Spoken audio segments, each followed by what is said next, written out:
How to react to Instagram messages with emojis. So if you want to react to a specific message in an Instagram chat using emojis, like a heart, a smiley emoji, or whatever emoji you want, then I'm going to show you how to do just that. Let's open our Instagram application and then I'm going to swipe to open my DMs. As you can see here, when I long press or long hold on a specific message, I'll get this option to react with emojis. I can just click on an emoji and I've reacted to the message.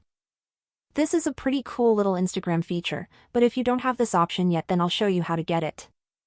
We need to exit our messages and then go to our Instagram profile.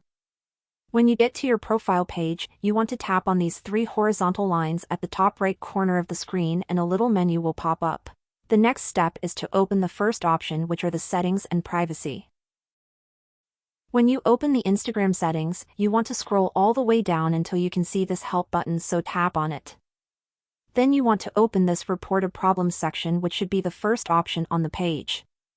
Click on report a problem one more time.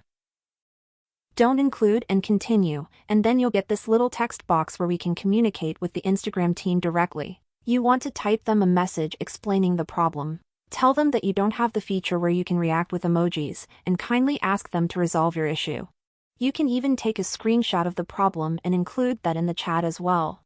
You can write something like I am writing right here, and when you type in your message and explain the problem, send the message to the Instagram team and you will have to wait a couple of days until they respond to you and hopefully enable the feature in your DMs. After this step, you will be able to react to specific Instagram messages with an emoji and make your conversations more fun and creative. But while you are waiting, you can go over to your App Store or the Google Play Store and check if you have the latest version of Instagram installed. If your Instagram application is not updated, then click on the update button and wait a couple of minutes until you install the latest version of Instagram on your device.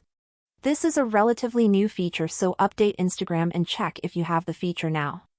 So if this video helped you out, then leave a comment down below and I'll see you in the next video.